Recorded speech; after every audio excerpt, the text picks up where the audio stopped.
James Comey wasn't the last Biden administration official who's facing indictment. Turns out he was just the first. Comey, Clapper, Brennan, Obama, Monaco, all conspired together, all worked together to try to sabotage, undermine, unravel the democratic institutions and structures of this country. The Russiagate hoax, the Russiagate conspiracy, and all of the assaults against our liberties that went with it. The pre-dawn raids, the handcuffing of innocent Americans, the espionage against President Trump's campaign and staff, the removal of his national security advisor, one fake indictment, one fake charge after another, the special counsel, all of it was a unrelenting attempt to overthrow the government the American people voted for. I cannot find words harsh enough to condemn the conduct of these conspirators, these insurrectionists. That was Stephen Miller, the deputy chief of staff in charge of immigration and basically pretty much everything else these days, discussing Donald Trump and the indictment against James Comey and how exciting it is for justice to be, finally be done, or at least it appears that justice is working toward some kind of conclusion in the case of James Comey and James Clapper and Barack Obama and all these other scoundrels who sought to undermine our democratic republic and all of the democratic processes which have been put in place for, 250 years. President Donald Trump himself thanked Kash Patel and the outstanding members of the FBI for their brilliant work on the recent indictment of the worst FBI director in the history of our country, James Dirty Cop Comey. The level of enthusiasm by the FBI was incredible, but only caused by the fact that they knew Comey for what he is and was, a total slimeball. Again, thank you to the FBI and specifically those that worked on this case with U.S. Attorney Lindsay Halligan and the DOJ. Thank you for your attention to this matter. Make America great again. President Donald J. Trump. Stephen Miller was on several of the morning shows, and he was talking all about how disgusting and depraved this crime actually was and how justice needs to be served. It truly is one of the most heinous things that has ever happened in the history of our country, what James Comey did to our democracy. I can't think of anybody in modern history who has done more to sabotage and attack our constitutional republic than James Comey, beginning with the Russia hoax in 2016, as you said, the dirty dossier.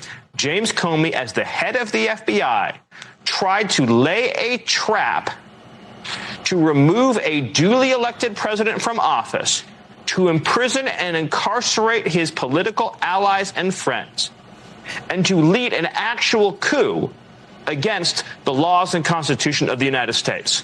What James Comey did is truly one of the most severe assaults on our freedoms and liberties that has occurred in the whole history of this nation. And it was all to keep President Donald Trump from coming back to power.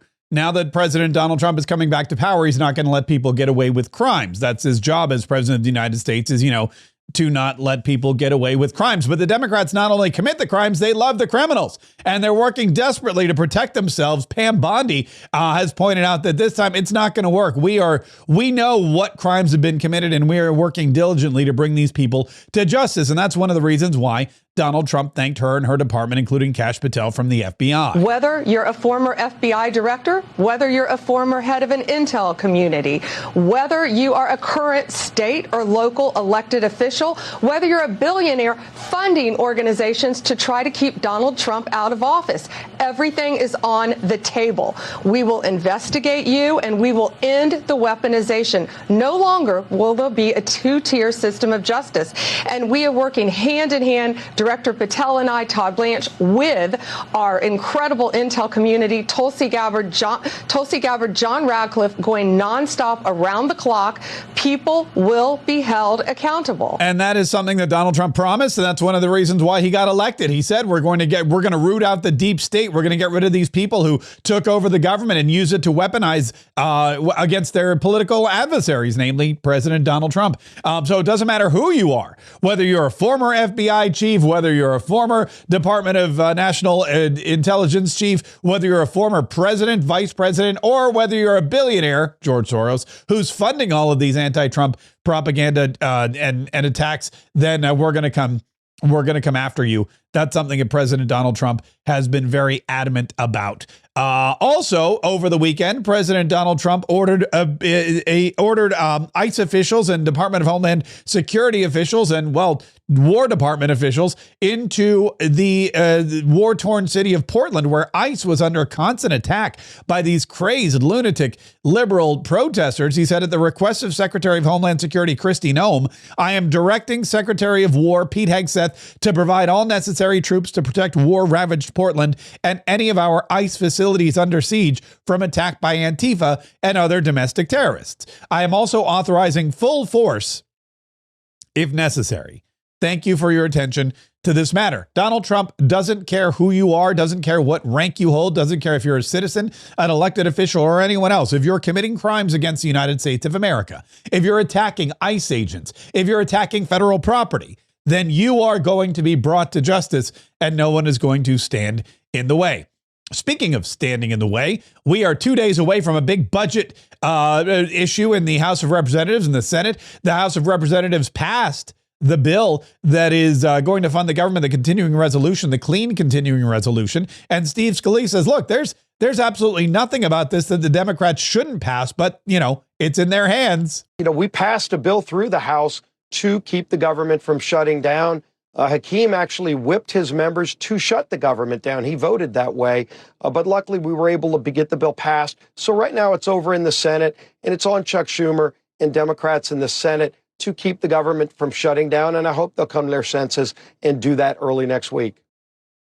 They have not issued any kind of proclamation or any kind of determination that they will do that. In fact, we're not really sure what the Senate's going to do. And Senate Majority Leader John Thune was on with, I believe, Maria Bartiromo discussing just that. This is a simple 7-week funding resolution to allow us to do a normal appropriations process, something that Democrat senators have said that they want to see done, but something that Leader Schumer didn't do when they had the majority. They didn't do appropriations bills. This is new leadership. We're trying to do appropriation bills in the old-fashioned way, in an open, transparent way, where the Appropriations Committee writes the bills with Democrat and Republican input, reports them out to the floor, where we have an open amendment process. This is simply about keeping that appropriations process going. I don't know where what we're supposed to be negotiating. We did this 13 times when they had the majority, and in every circumstance, Republicans delivered the votes, so much so that the lowest vote count on all 13 of those was 65 senators. This is a simple, straightforward deal to keep the government running, so for the next 7 weeks, we have an opportunity to finish the appropriations process. They're trying to hijack it and load up all this liberal special interest stuff that they're working with these outside groups to do. It's politics. It is political posturing. They are afraid of their base, and they're trying to do something to get them motivated and not angry at them. Yeah, and that's a great explanation of it. It's a continuing clean CR with nothing attached to it, nothing partisan. In fact, Mike Johnson, Speaker of the House of Representatives, who has a meeting with the president later today, was explaining how this is about as nonpartisan a bill as you can get. But of course, the Democrats don't do anything that's nonpartisan, including keeping the government open unless they can get something that they want. And in this case, well, it's a whole bevy of things. There is nothing partisan about this continuing resolution. Nothing. We didn't add a single partisan priority or policy writer at all. We're operating completely in good faith to give more time.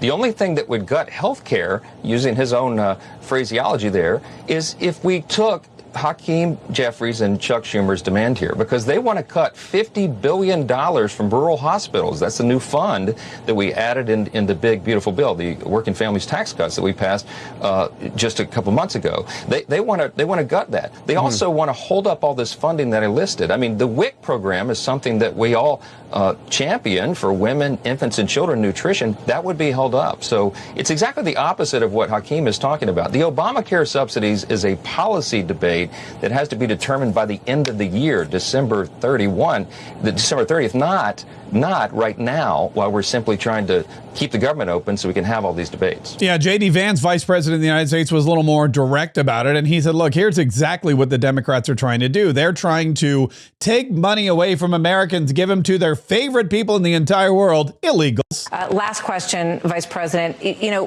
this government shutdown issue looming next week. How do you see this? And are you opposed to a shutdown, or do you think there would be advantages to that potentially?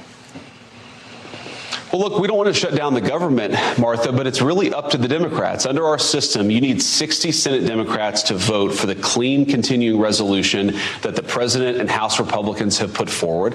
I think it's preposterous, Martha, and I think the American people really should pay attention to the fact that Democrats are threatening to shut down the entire government because they want to give hundreds of billions of dollars of health care benefits to illegal aliens. I've never seen anything like it. I've never seen a political party actually advertising the fact that they want to shut down every essential function of government, and they want to use that as leverage so that they get more money for illegal alien health care benefits. It's such a stark contrast between Republicans who are trying to put the interests of the American people first and Democrats who I think would want to take money from the American people to give benefits to illegal aliens. We don't want to shut down the government, but if Democrats refuse to just pass this clean continuing resolution, that's exactly what's going to happen, and I think the Democrats are going to bear the responsibility for it. All right, we'll see what happens. Vice President Vance, thank you very much. Good to have you with us on Fox News.